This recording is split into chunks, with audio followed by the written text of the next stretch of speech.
Good evening, everybody. This is Health Reframed, and my name is Jack Snyder. Today, we got a great topic. We're going to talk about sleep. Now, I've talked about sleep in many of my episodes before, and for good reason. Sleep affects pretty much every aspect of health. Now, this thing that we call sleep, what is it? We're going to look into that today, and each of us sleeps every single day of our lives for the most part, so learning how to effectively sleep and the best habits for sleep and in and around sleep is going to be really helpful for us today. It's an integral part of our life that we can sometimes forget because it is so routine. However, it is a strange thing that we do when we mystically lose our consciousness for literally a third of our lives. So let's get into it. Like I said, my name is Jack Snyder. I am a prospective doctor, and I am applying to med school this year. And I have a degree in biomedical sciences with a concentration in anatomy and physiology. So without further ado, let's get right into it. And one more thing before we get going, the vast majority of you who listen to the show, be it on YouTube or Spotify or wherever you listen, aren't actually subscribed. If you could subscribe to the channel, that would mean so very much to me. It helps out a lot, and I appreciate it. Thank you. So, before we get into the nitty-gritty of sleep, I think it's going to be pertinent for us today to talk about why we sleep in the first place. And as with many things in biology, there are a lot of theories here. And there's not one clear answer, but there are a few theories that I think are incredibly compelling. So the first idea is rooted in evolutionary biology. Oftentimes, evolution gives us a window into the function of something if we think about it from that point of view. So the idea here is that sleeping makes sense from an evolutionary standpoint, because if you spend a third of your time silent, not moving, and relatively well hidden, then you're less likely to be attacked and killed, which is going to be very beneficial for the proliferation of the species, which, if we remember, one of the core ideas of evolution is survival of the fittest and natural selection. The species that are most fit for the environment survive. They are naturally selected. And if you survive better because you are unconscious for a third of the time, this could be advantageous. The next idea, which I'm sure many of you are familiar with, is that the body repairs itself during sleep. From your brain down to your toes, a lot of stuff goes on when you sleep, and this gives a lot of intuitive sense to this idea, because when you're asleep, you often wake up feeling rested, and it can help with things like recovery, or if you are having a very mentally strenuous day, you wake up feeling very refreshed mentally as well. And this theory is supported by ample evidence that when you sleep, you do indeed repair muscle, synthesize proteins, release certain growth hormones, and all of this happens primarily when you sleep. And on the topic of rest and repair, sleep is incredibly important for energy conservation. This could kind of tie into the evolutionary side of things as well, but when you're asleep, you use far less energy. And again, this makes sense. You are not performing a lot of movements. You're not in situations that make you think very cognitively about things. Your brain uses a lot of energy, so putting it to rest a little bit saves a significant amount of energy. And this is very effective because saving energy will mean that you have more energy during the day to do important things and evolutionarily proliferate the species. And finally, sleep has been found to be incredibly important for neuroplasticity. In other words, when you are asleep, your brain works to structure and reorganize itself. And this will include processes like memory formation and forgetting unimportant information. You see a lot of things during the day. You see different colors of cars, you do different drives, you might go on an airplane, you might see a million faces, and these things aren't necessarily important, and it's advantageous to actually forget them so that you can have more room in your brain. And these are just a few theories as to why do we sleep, but I think they do a pretty good job of answering the question generally for our purposes today. And we sleep to give our brain time to rest, our brain and body time to rest, repair, and even build itself up. Sleep has a profound effect on how your other bodily systems perform as well, but we'll get into that a little bit later. So now for kind of the fun part, in my opinion, what happens when you sleep? What is sleep? So although the specifics of sleep and like how it happens and what it is have yet to be fully elucidated, we can understand some general things about sleep. And to start, let's start general here with the phases of sleep. This isn't the cellular level yet. This is just the broad picture of sleep. So sleep is a pretty dynamic process. It's not like you fall asleep and you're in this one state for 8 hours and then you're done and you wake up. It actually has a couple of stages or phases. And one of the ways that we characterize these stages is with an EEG, which is an electroencephalogram. This is when they put electrodes all over your head and record electrical activity coming from your brain when you're asleep. And there's specific waves associated with each stage of sleep, and that kind of correlates with function and the presentation of that stage. So we'll go more in depth during each stage, and let's go through them one by one. So the first stage is actually being awake, and this one is pretty self-explanatory. This is when you're conscious and when you're alert. However, there can be variability in this stage. For instance, being awake versus being awake with your eyes closed and sleepy, these are two different things on the ECG, or EEG rather. And when you're fully awake with your eyes open, the brain produces beta waves, which are high frequency and low amplitude. So they're going to be very, very busy if you want to think of it like that. However, when you start to become sleepy at night, and especially when you close your eyes, your brain switches to alpha waves. The names aren't necessarily important here, but it is important that I think you remember some of them because it's going to come up later. Some of these waves actually repeat throughout the night during sleep, which is rather interesting and kind of important. So besides being awake, the actual stages of sleep are split into two broad categories. So first we have REM sleep, which is rapid eye movement sleep, and then we have non-REM sleep. And in non-REM sleep, we have 3 stages, and REM is just 1 stage. So when you fall asleep, you start in non-rapid eye movement sleep, and this is going to be stage 1, NREM1, or just N1 for short. And this stage of sleep is incredibly short, around 1 to 5 minutes, and it's characterized by being very light sleep. It's the stage where you're easily woken up and has some characteristics of being awake, like having some muscle tone and regular breathing. And this stage is characterized by theta waves on the EEG.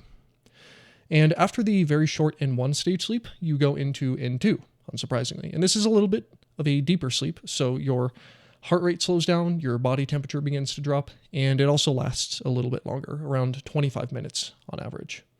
And this is where some of the functions of sleep starts to occur. Specifically, during stage N2 sleep, you start to consolidate memories. And the memory consolidation process is characterized by big bursts of electrical activity. These are called K complexes and sleep spindles, and you can actually see them on the EEG. It'll be a relatively unbusy line, if you want to think of it like that. And then you'll see a big burst of activity. And those big bursts are going to be either K complexes or sleep spindles. And these are associated with memory consolidation. And they are going to include areas of the brain like the insula, thalamus, superior temporal, and anterior cingulate gyri. And these powerful bursts are very important for memory consolidation that occurs here.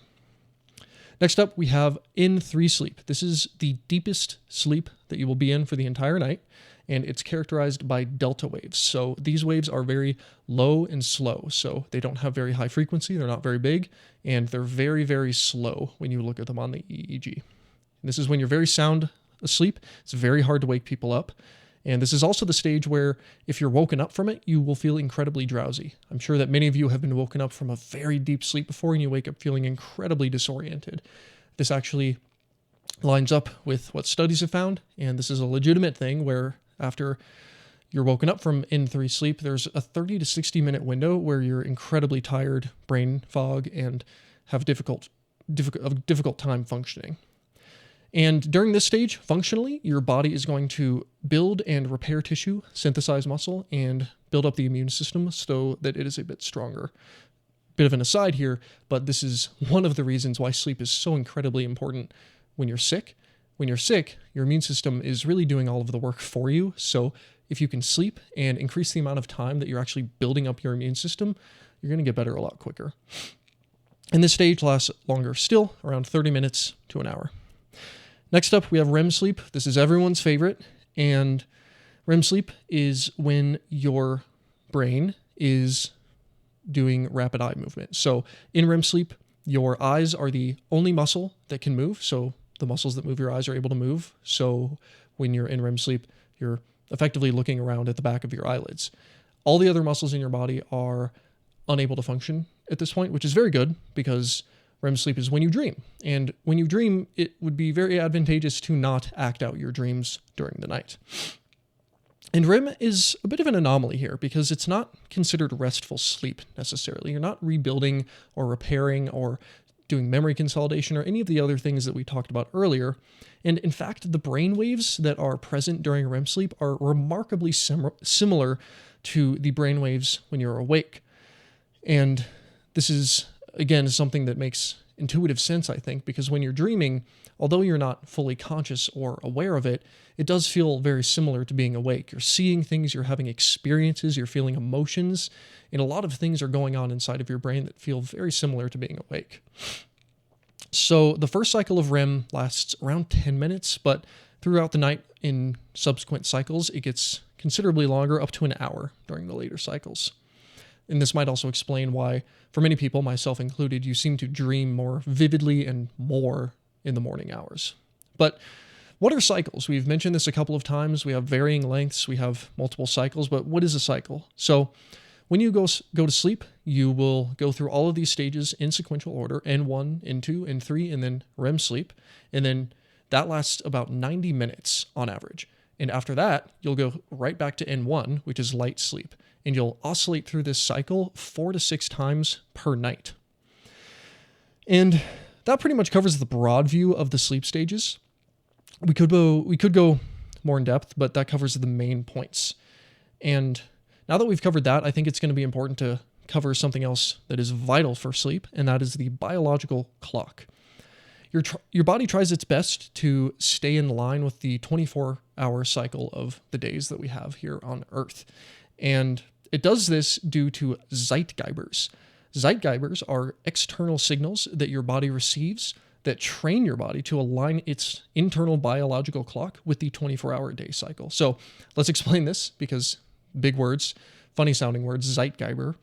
The first Zeitgeber that we have, unsurprisingly, is light. Light is really important for your circadian rhythm, and the reason for this is because light comes into your eyes during the day at incredibly high amounts compared to night, and your body uses this information to align itself with the day and night cycle. And as we all know, we are not nocturnal, we sleep during the night, so when those light signals start to come down, then your body begins to align its circadian rhythm with the sleep cycle. You'll begin to feel sleepy when the light goes down, in other words. And this is your circadian rhythm, and here's how it works. Your eyes, specifically your retina, detects light coming in. That's what your eyes do. And this is sent to your brain. It's sent to a bunch of different locations. One of the locations is the occipital lobe. This is where that information is processed into visual information. This is the area that effectively tells your brain what you're seeing on a moment-to-moment basis. It goes to other areas for reflexes, so if something bright flashes in your peripheral vision, you'll orient to look at it just intuitively, instinctively, so it'll go to those places. And it also goes to an area of the brain that controls your internal clock. But beyond light, other important Zeitgebers are going to be food and hormones, as these also feed into the circadian clock of your brain. But what is this nebulous clock that we've been talking about? And thankfully, we know a decent amount about it, and we know the area. The area is going to be in the hypothalamus. The hypothalamus controls many, many things. It's a very small part in the brain, around this big, I would say, and it's roughly in the middle of the brain. It is right behind your pituitary gland. Oftentimes, we hear the pituitary gland touted as the master gland of the body. It releases all of the hormones. It controls everything.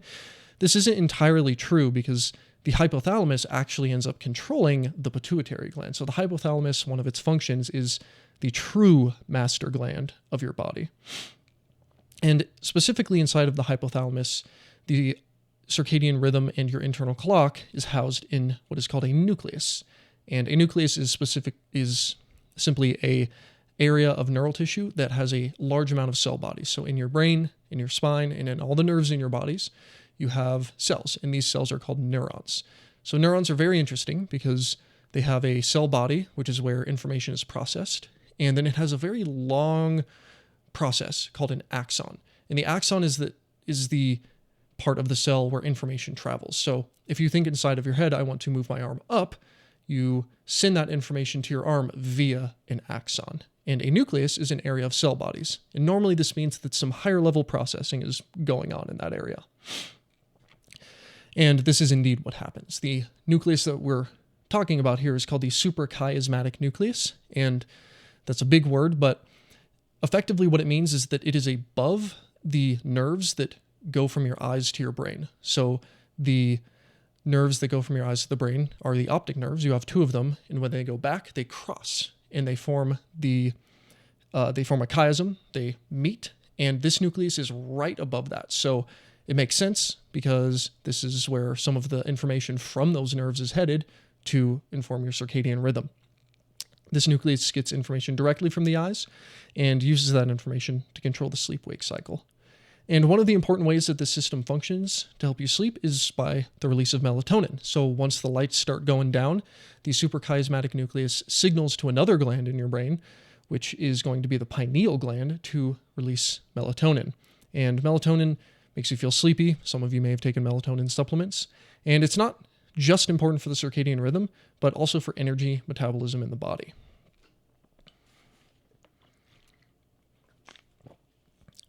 So these systems work to control sleep and wake cycles, but what other things are going on inside of your body physiologically when you're asleep? So the hypothalamus signals other parts of your brain when you're asleep. The brainstem is important because it tells the hypothalamus tells the brainstem to relax all of the muscles in your body. You'll recall that this is important because we don't want to be acting out our dreams. And the thalamus is also inhibited by the hypothalamus during sleep. And the thalamus is kind of like the switchboard of the brain. It connects everything coming in signal-wise from your body, sensations of touch, smell, taste, and so on, to the cortex of your brain. And the cortex is the area that processes this information and brings it to the front of your awareness. And in other words, it takes all these signals and it reduces them, which is important because it allows you to really not be aware of what's going on. You're receiving touch information. You're having sensations on your skin. You're hearing things perhaps at night. There might be smells, but the information just isn't reaching the cortical areas of your brain because the thalamus, which connects the two, is effectively turned off. And another part of your brain that's important is called the basal forebrain, and this simply promotes sleep and wakefulness in this context, and the midbrain, which helps us stay awake during the day. All of these structures do many other things, but in the context of sleep, this is their importance. And finally, I want to bring up adenosine, as we will touch on this a little bit later in regards to caffeine. Adenosine accumulates in the brain during the day and causes the sensation of drowsiness. And one of the reasons that it is thought that this is the case is because adenosine is a byproduct of ATP. ATP is adenosine triphosphate, and it is the energy currency of your body. So your body, when you eat, you have food, which you need for energy, but to turn a hamburger or a steak into energy that your body can use, it needs to make this chemical called ATP. And through a series of very complicated chemical reactions that go on inside of your body, it turns food into usable energy in the form of ATP. And your body uses ATP for practically everything from moving a muscle to performing cognitive brain functions to processing visual information and so on and so forth. It uses ATP for practically everything. And throughout the day, ATP is used inside of your brain and it gets broken down, or one of the ways it gets broken down is into adenosine. And if you think about it, more adenosine means more energy was used during the day and less energy is now available for you to use for the rest of the day, which causes you to feel sleepy because at night you're going to replenish those energy stores. And another important point about adenosine is that caffeine acts to block adenosine receptors inside of your nervous system. So adenosine accumulates in the brain and then it attaches to certain receptors in the brain that say, hey, there's a lot of adenosine here, which means we've used a lot of energy during the day and we should probably sleep. But what happens with caffeine is that it binds to those receptors and it doesn't tell anything to the brain. The brain just thinks everything is business as usual, that there's not a lot of adenosine, even though there might be a lot of adenosine floating around, but caffeine has just taken its place, which makes you feel more awake, even though you have still used a lot of ATP, or perhaps you have used a lot of ATP. And there's still a lot to learn in terms of sleep and why we do it. However, I think this gives us a good starting point to jump into the benefits of sleep and some of the sleep protocols on how we can sleep better. We could go very, very deep into the cellular biology, but I think for broad general advice, this covers most of the things that I think you guys should know. So next up, we're going to talk about the benefits of sleep, of which there are many. And as I mentioned at the start, I have mentioned sleep on pretty much every episode of this podcast. From Alzheimer's to gut health, sleep really affects every function in the body and how well your health is. And in my eyes, it's one of the 3 pillars of health, along with diet and exercise. Diet, exercise, and sleep really control the majority of your health. And the benefits of sleep are far and wide. Generally speaking, sleep is vital for cognitive function, mood regulation, immune system health, and cardiovascular health. Not to mention getting proper sleep can help, not getting proper sleep, can make certain conditions worse, like neurodegeneration, dementia, and even loneliness. And given what we've learned so far about sleep and what it does, this checks out. More than that, sleep also affects how you perform and behave while you are awake. You are also going to be better at solving problems and being more creative if you're more well-rested. Sleep is also vital for you to be alert, unsurprisingly, which is rather important. However, this can lead to issues in today's day and age with many jobs having demanding hours on workers. Shift workers and night workers suffer especially. Sleep makes you a lot moodier depending on how much sleep you've gotten. I found a study, this was kind of funny. One study found that people who are sleep deprived respond to low-level stressors in a similar way that people without sleep deprivation respond to large stressors. And in other words, small things piss you off when you are sleep deprived, which I think all of us have had examples of ourselves doing that or having someone else do it and us being there like, why are you so upset at this? It's one dish in the sink or something very minor. Why are you so upset? And one of the reasons could be that they might just be sleep deprived. And this basically means they're going to be more irritable and more emotionally sensitive if you haven't gotten sleep, which I don't think any of us want. Not getting enough sleep can also cause you to be more hungry during the day, and this can also increase the risk of other things like diabetes and obesity. And in a similar vein, sleep deficiency can cause high blood sugar, which is another risk factor for diabetes. And I could keep going, and I'm going to do a quick speed round here because there's so many things that sleep affect, so let's rattle them off just super quick here for you guys. Poor sleep raises the risk for heart disease, strokes, hypertension, fertility problems, problems during puberty, massive industrial accidents, depression, anxiety, and substance use. It can also negatively interfere with driving, social functioning, learning, reacting, and judging other people's emotions, to name a few. Sounds like the side effect list at the end of a medication commercial of a medication you probably shouldn't be on. All that aside, if you get good sleep, you will reap so many benefits and have so fewer problems in all of the domains I just mentioned, and probably still more. And I think we're all acquainted with the negatives. I think we've all had a bad night of sleep and suffered for it dramatically the following day. And I think we've all had really good nights of sleep where we wake up feeling refreshed and excellent and ready to tackle the day. And I think really that's what we all want when it comes down to it. So how do we do that? Adenosine, timing sleep cycles, blue light, light in general, phone across the room, consistency, tips. These are all things we're going to cover in this section just to kind of give you guys a little taste of what we're going to get into. So this is the good stuff. This is the ins and outs of good sleep. And let's get into what good sleep looks like, how much you need to sleep, and sleep timing, and so much more. So first, I do want to preface this by saying that adjusting sleep habits is far easier said than done. I know that personally I have had trouble with this in the past, especially during times like COVID when I had no responsibilities. I would actually fall asleep in the starting to not be wee hours of the morning, 5, 6 o'clock, and waking up in the afternoon. So I get it. It's hard. I've gone through it myself, but the benefits of working at it little by little, chipping away, making your habits and your sleep consistency and everything else a little bit better, the benefits are far and wide, and it is really, really worth it to put some effort into it. But I do understand it's hard, and I'm also going to talk about some ways to reframe this so that you can actually take small steps and make progress without it being as hard. First up, we need to talk about consistency. Many of us often fret far too much over how much sleep am I getting? Like, do I need 7 hours? Do I need 8, 9? Can I get by on less? that is important. We'll talk about it in a little bit, but what is far more important is how consistent your sleep is. And I found a study that actually compared the two. It was a very large study out of the UK by Windred and colleagues, and they found that sleep duration is associated with a 20 to 48 decreased risk of all-cause mortality. And these numbers were higher than for simply sleep duration.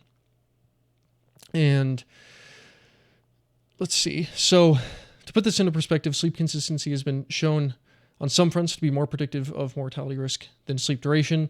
And I guess what I'm trying to say here is that when you sleep consistently, your benefits that you reap from sleep are going to be more than if you just sleep a set amount of hours per night. But what is consistent sleep? What does regular sleep look like? And it's pretty straightforward. It means that you're just going to be going to bed and waking up at around the same time every single day. However, this can be hard for a number of reasons. And one reason I think is that it can be very hard to fall asleep and wake up, the two tail ends of that. It can be hard to actually have your head hit the pillow and fall asleep right away, or hard to have an environment to where you're not distracted before you're falling asleep. And I want to talk about that one because I think sleep environment is absolutely crucial for good sleep, and it's something that's very hard nowadays in modern society. And the first couple things are going to be pretty straightforward, and then we'll get into the fun stuff. But having a dark environment is clearly important. Remember our whole discussion about light and how that signals to your brain. If you keep receiving light into your eyeballs, either from overhead lights or outdoor lights, if you live above the Arctic Circle or something like that, or your phone light, then you're basically signaling to your brain that, hey, there's still light out there, which means it's still daytime, which means we should still be awake. And there's a couple ways to do this. You can build your environment so that it's darker, so getting blackout curtains, turning all the lights off. And I personally use a sleep mask, like one of the eye covering ones, and that's been really, really great for me. And on the topic of light, I know that we all knew it was going to come to this. No screens before bed. We've all heard it a million times, and it's for very good reason. We all struggle with it. I struggle with it. I do get it. However, that light that comes from your phone, TV, or laptop is going to signal to your brain to keep you awake, which seriously disrupts your sleep cycle. You want to be able to hit your head to the pillow and fall asleep very quickly and not have your brain think that it's still daytime out. Not even to mention doom scrolling and how easy it is to just waste away hours doing that. Besides the blue light, if you sit down for 5 minutes and stare at your phone, that might not have a huge effect, but how often do we sit down for 5 minutes on our phone doom scrolling? It often becomes 30 minutes or an hour or 2 hours, and now you've not only eaten into the amount of time that you allotted to sleep, you've also made it significantly harder to fall asleep once you actually do put the phone down. And for this one, I think my personal advice here is that it's a lot easier to avoid your phone or screens than to resist it. And many of you probably don't want to hear this, but not having a TV in your room is going to be a good idea. It's going to be a lot easier to not turn the TV on if there's not a TV to turn on. And in terms of your cell phone, putting it outside of your room, not charging it in your room overnight, or I put it on the desk or outside of the room. Both of these are incredibly effective at cutting down your screen time before you go to bed and when you wake up in the morning. And you might say, Jack, how am I going to wake up in the morning? I won't have an alarm clock. I use my phone to wake up. Well, you can buy an alarm clock. You can go to Goodwill, buy one used. They're very cheap. They're very affordable. And I think the benefits you'll reap long-term from not having disrupted sleep really mean that the alarm clock is going to pay for itself in a very short period of time. My alarm clock is one of the best decisions I made to purchase. I also have the one that does the sunrise effect. So in the mornings, if I want it to, it'll slowly turn on a light as I wake up, which is also good because you don't want light before you go to sleep, but you do want light when you wake up to signal to your body that it is time to wake up. So very similar to light, now that I've had my whole soapbox about cell phones and whatnot, is sound. So unsurprisingly, sounds at night can keep you awake. I have this issue myself. If you have roommates or people living above you and so on and so forth, it can be kind of annoying if you have loud people around you or cars or whatever it may be. And using things like white noise machines, fans, these help a lot. I also use earplugs at night. I have a whole sleep. I'm very particular with my sleep at this point. I use earplugs and a fan, so I kind of double up there. But any one of these, find one that works for you. and it might just help you sleep a little bit better. Next one is also a hard one. Next, I also understand it a lot, is caffeine. Caffeine could and probably will be a whole episode on its own, but to put it into this episode, we'll keep it pretty short. Caffeine later in the day interferes with your sleep. It blocks those adenosine receptors, as I mentioned earlier, and those adenosine receptors, actually having adenosine in them is important to make you feel sleepy. So if caffeine is still in there when you go to bed, you probably aren't going to feel sleepy, which is going to make it harder to fall asleep and have quality sleep. Even still, it's very difficult, and I understand that. So what are some general guidelines that we should follow? So not having caffeine at a minimum of 6 hours before your head hits the pillow is a good rule of thumb, I would say, but that is still a little bit up for debate. One study by Drake and colleagues found that even 6 hours before bed still had a significant impact on sleep. So ideally 8 hours or more if you can, but if you absolutely need it, again, night shift workers, I've been in your shoes before. Sometimes you just have to have the caffeine. If you're working at 3 a.m. in the morning, I totally understand. So 6 hours is going to be okay, 8 hours ideal, but if your situation calls for otherwise, I do understand as well. And let me see here. So I'm sure many of you also have had the caffeine crash early in the afternoon. So that's caffeine before bed. So what about caffeine in the morning? So caffeine in the morning, I know many of us, myself included, will wake up and first thing we do is get our coffee or pre-workout or caffeine pills or however you decide to consume caffeine. And it can actually be far more beneficial to wait a little bit for your morning coffee, because those adenosine, back to adenosine, adenosine just keeps coming up here. When you wake up in the morning, the adenosine is still bound to your receptors, which is one of the reasons you feel so groggy. But over time, it clears up and it clears out and you start to feel more awake. However, if you have caffeine right away, it'll lock onto those adenosine receptors and the adenosine won't be able to clear out. So you'll feel awake for the moment, but then later in the afternoon when the caffeine wears off and breaks off those receptors, the adenosine didn't have time to clear out, so it latches back onto those receptors and makes you feel very groggy in the afternoon. So ideally, 60 to 90 minutes after waking for your first dose of coffee, be it caffeine pills, coffee, energy drink, whatever, is going to be best. But I've found that even 30 minutes to 45 minutes can make a pretty significant difference. Another thing to look out for is alcohol and nicotine before bed, as they can interfere with quality sleep. Limiting naps during the day to under an hour is important too, because longer naps can disrupt your circadian rhythm and normal sleep cycle. And then managing stress in certain ways like journaling, meditating, or doing calming activities is important too, because if you're stressed and unable to fall asleep because of it, that is also not ideal. However, if none of these work and you're still having trouble falling asleep, it's going to be best practice for you to actually get out of bed and do one of these relaxing activities for like 10 minutes or so, and then go back to bed, or not even 10 minutes, but just until you feel tired. And if that doesn't work, just rinse and repeat, because laying in bed, I've found that laying in bed at night and being unable to fall asleep makes me stressed, which makes it harder to fall asleep, and then it just becomes this relentless cycle. But actually breaking the cycle and getting out of bed can help a lot. So next up here is sleep duration. This is such a hot topic, and I think there's reason for this. And I think the reason for this is because there's a range of ideal sleep durations for people. For instance, younger people need far more sleep. Infants can need up to 14 hours per day and are on a very different sleep schedule than someone in their 30s. And more than that, some people are just better equipped to deal with less amounts of sleep. Some people are able to be fully rested on less, where some people need more. And I think a good way to approach this is by starting with broad recommendations for yourself and then experimenting and finding out where your sweet spot is.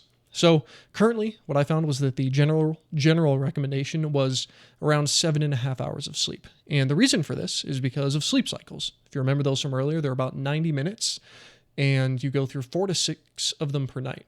And in the middle there, that 5 number, 5 times 90, is going to equal 7.5 hours of sleep, which is where we get that number from. However, some people might only need 4 cycles, so that would be 6 hours of sleep. And then some people might need 6 cycles, which would be 9 hours.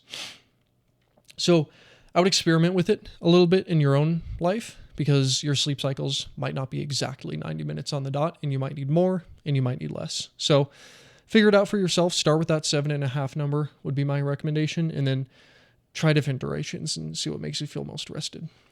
And kind of in that similar vein, another thing that helps a lot here is timing your sleep cycles. So you're going to be best equipped to wake up in light sleep, that N1 stage that we talked about from earlier, because this is when you're just lightly asleep. And if you're woken up, it's not going to be as jarring as if you're in REM sleep or deep sleep. Either of those will make you feeling a little groggy waking up.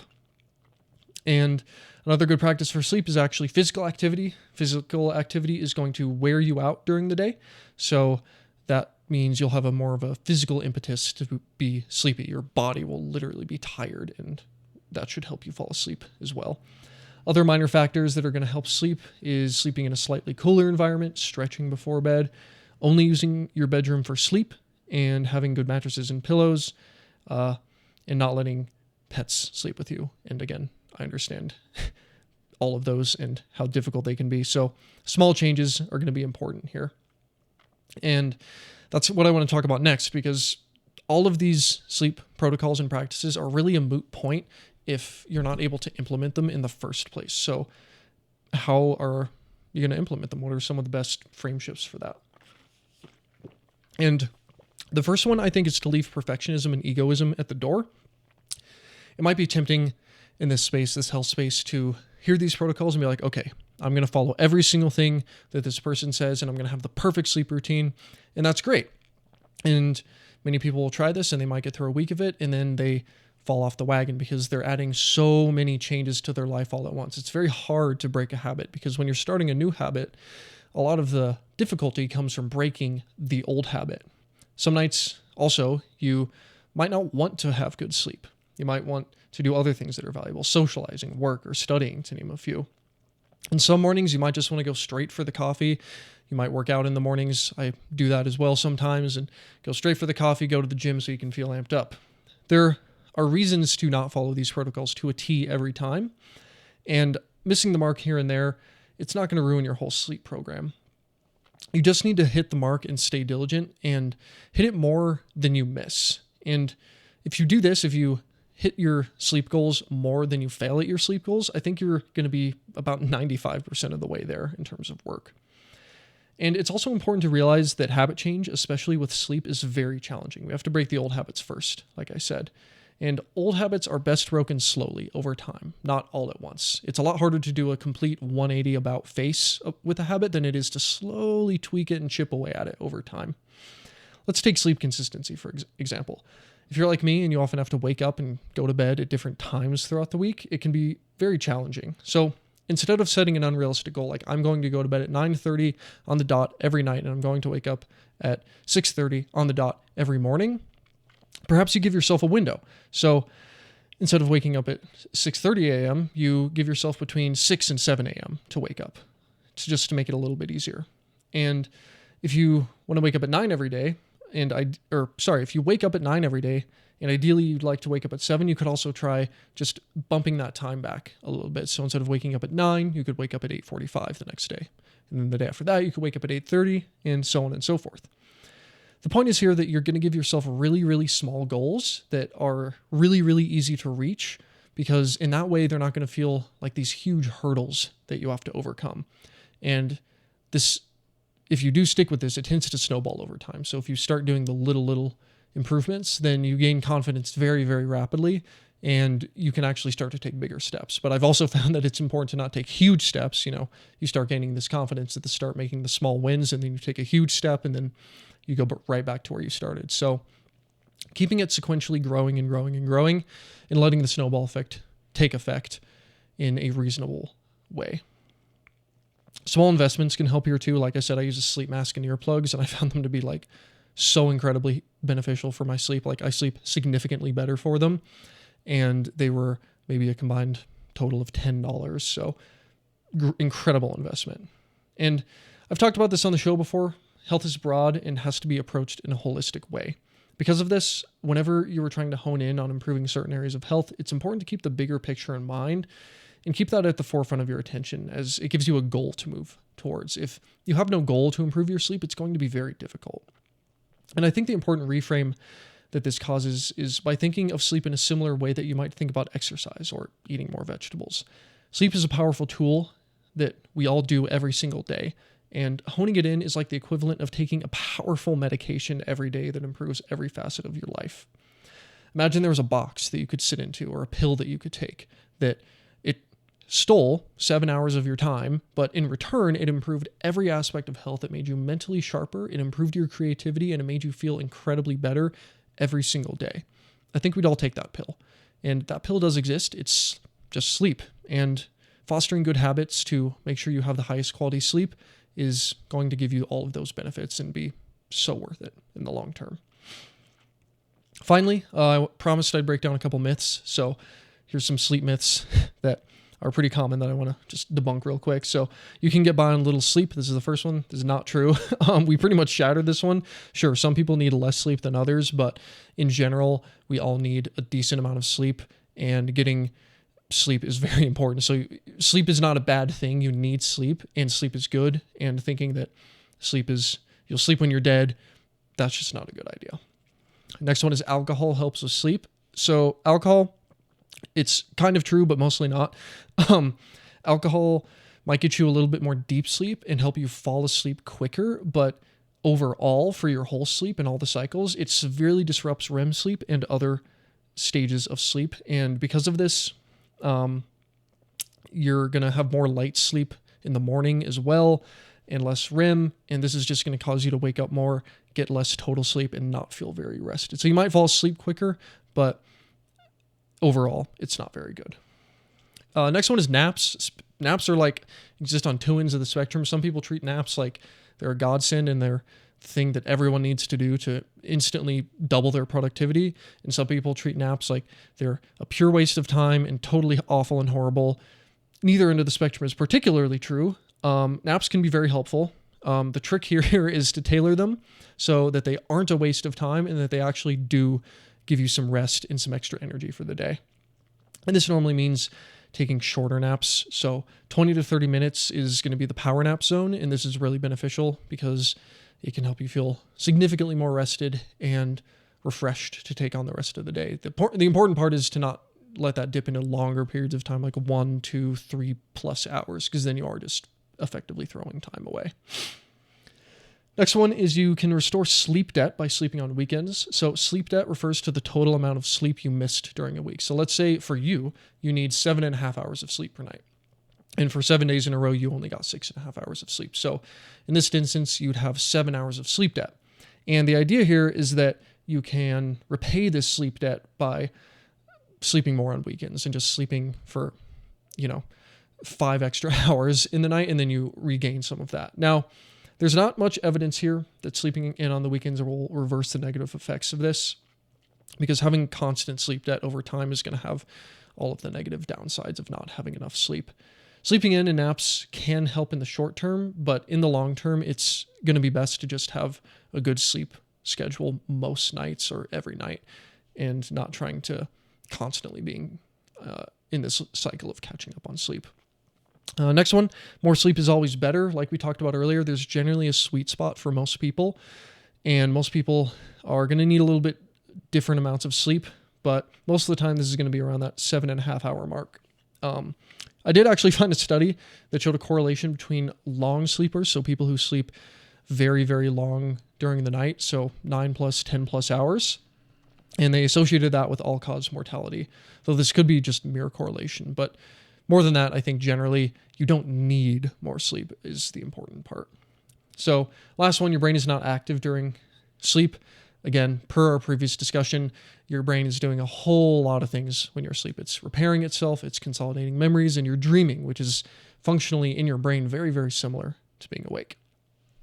So that's sleep, guys. Let's wrap things up here. Sleep isn't just a passive state where we shut down for the night. It's one of the most vital biological processes that we have, playing a foundational role in memory consolidation, emotional regulation, immune function, and physical recovery. We've explored a lot of the fascinating inner workings of the brain and the body during sleep stages, circadian rhythm, and some of the cellular aspects of sleep as well, and the neurobiology. And we've also gone into the consequences of what happens when you don't get good sleep and some of the evidence-based strategies to improve sleep quality. And we've even debunked some common myths along the way. And if there's just one takeaway from this episode, if there's one thing for y'all to remember, it's that prioritizing good sleep isn't a luxury or a nice to have. It's really a necessity for your health. Just like nutrition and exercise, good sleep hygiene is a core pillar of long-term health, performance, and mental clarity. So whether you're a night owl, shift worker, or just someone trying to make a healthier choices, the small changes that you implement over time to your sleep can ripple out into nearly every area of your life and improve every aspect of health. So thank you all for tuning in. Stay well, stay curious, and I'll see you all for the next episode. Peace.